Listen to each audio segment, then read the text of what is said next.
रब इश्रह ली सदरी वयस्सिर ली अमरी वहलुल उक़दतम मिन लिसानी यफ़क़हू क़ौली। अस्सलाम वालेकुम, doctor Sania Bashir here, consultant diabetologist, institute of diabetes take care. उम्मीद करती हूँ कि आप लोग खैर खैरियत से होंगे और यकीनन शुगर के साथ अपनी ज़िंदगी को बेहतर से बेहतरीन बना रहे होंगे।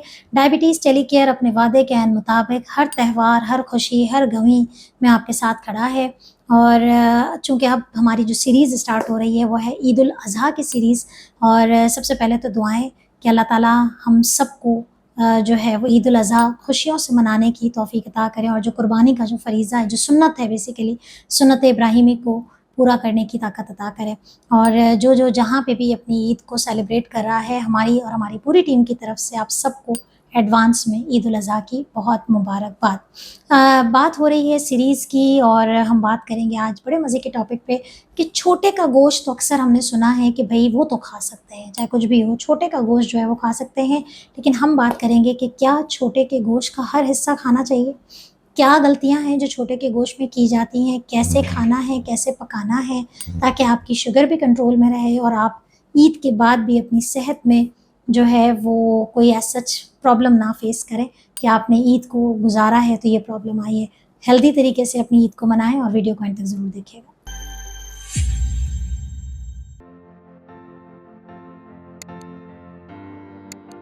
ईद उल अज़हा और गोश्त के बारे में बात हो रही है। अगर आप लोगों का कोई पर्टिकुलर क्वेश्चन है तो आप ज़रूर कमेंट में बताइएगा। हम बात कर रहे हैं इस वक्त मटन की, हम बात कर रहे हैं इस वक्त छोटे के गोश्त की, यानी कि बकरे के गोश्त की बात कर रहे हैं।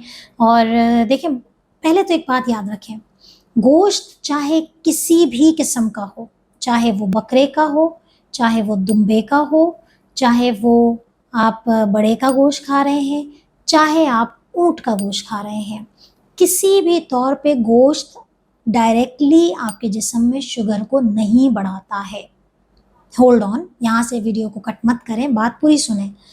ये आपकी शुगर को डायरेक्टली नहीं बढ़ाता। गोश्त पे जो वीडियो बनाने का जो मकसद है वो ये होता है कि गोश्त का जो चुनाव है या गोश्त के जो पार्ट्स का जो इंतखाब है वो इस तरीके से किया जाए कि वो आपके जिस्म में चिकनाई को ना बढ़ाए।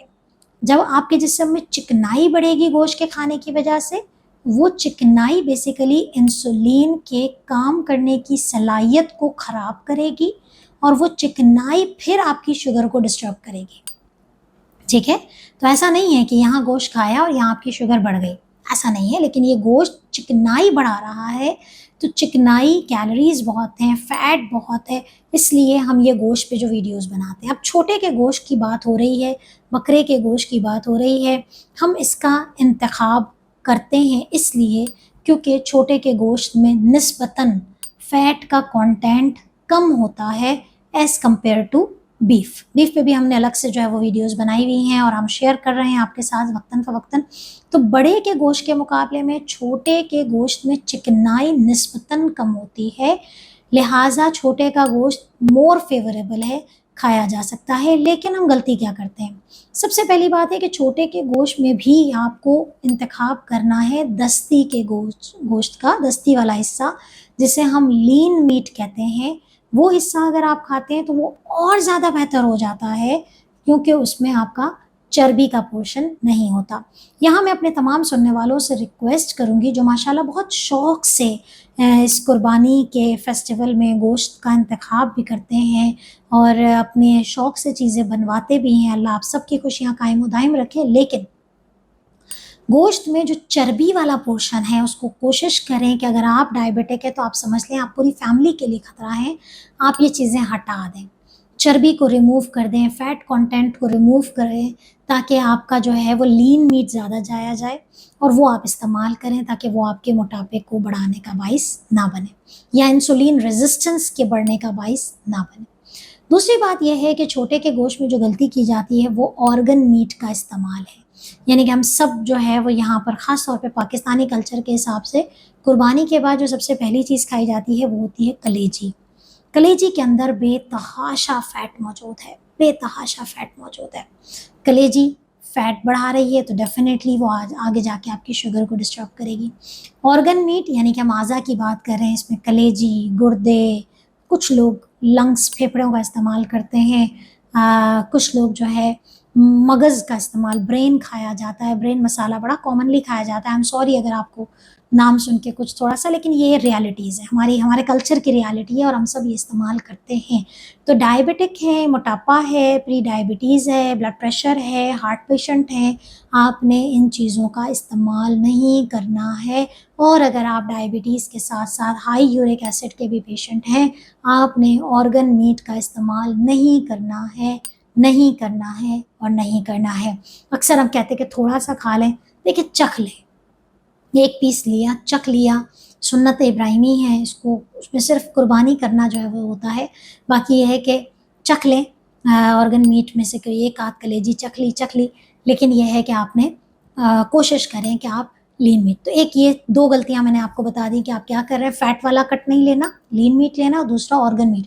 तीसरी चीज़ ये है कि जब आप गोश्त का इस्तेमाल करते हैं और 3 दिन चूँकि ख़ास तौर पे गोश्त जो है वो यूटिलाइज़ हो रहा होता है, तो उसमें सैलेड वगैरह का इस्तेमाल नहीं होता है, तो आप करें।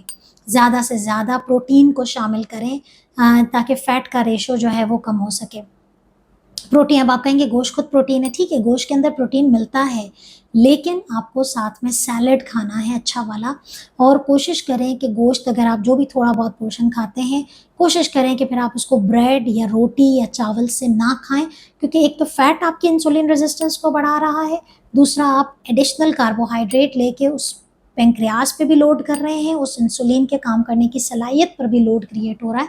तो अवॉइड करें, रूखा गोश्त खा लें, साथ में प्रोटीन का इस्तेमाल कर लें, साथ में आप लस्सी या छाछ वगैरह का इस्तेमाल कर लें, लो फैट डेयरी इस्तेमाल करें और आप इस तरीके से अपनी चीज़ों को बेहतर से बेहतरीन बना सकते हैं। वेजिटेबल या वेजिटेबल सोर्सेज़ में दालें भी आ जाती हैं, वो इस्तेमाल करने से कम आपका जो फ़ैट कंटेंट है वो कम खाया जाता है। तो छोटे का गोश्त एन्जॉय कर सकते हैं इन लिमिटेशन। एक टाइम पे कितना खाना चाहिए, देखें पाम साइज़, हम तकरीबन अगर मैं आपको आउंस में बताऊं, एक टाइम पर आपको 2 से 3 आउंस, तकरीबन 50 से 60 ग्राम के करीब आप गोश्त का इस्तेमाल कर सकते हैं एक टाइम पे। कोशिश करें कि ईद के 3 दिन होते हैं तो 6 के 6 टाइम गोश्त का इस्तेमाल ना करें, कम इस्तेमाल करें। अगर आप हाई ब्लड प्रेशर, मोटापा, डायबिटीज़ इन सब चीज़ों का शिकार हैं तो कोशिश करें कि आप ये चीज़ें ना करें। दूसरा, जो छोटे के गोश्त में एक और जो बहुत बड़ी गलती आप लोग करते हैं, एक तो वो गोश्त है, रेड मीट है, फिर दूसरा वो ऑलरेडी फैट कंटेंट उसका ज़्यादा है, इसको फ्राई करके मत खाएं, कम बल्कि बगैर ऑयल में पकाएं, स्टीम करके पकाएं, ग्रिल करके पकाएं, बारबेक्यू करके खाएं, लेकिन आप इसमें इसको फ्राई करके ना खाएं, क्योंकि वो और ज़्यादा आपकी शुगर लेवल्स और फैट कंटेंट को बढ़ा रहे हैं। उम्मीद है कि इसको आप फॉलो करेंगे और इंस्ट्रक्शंस को फॉलो करें और अपनी ज़िंदगी को बेहतर से बेहतरीन बनाएं। अपना बहुत ख्याल रखिएगा, दुआ में याद रखिएगा। अल्लाह हाफ़िज़।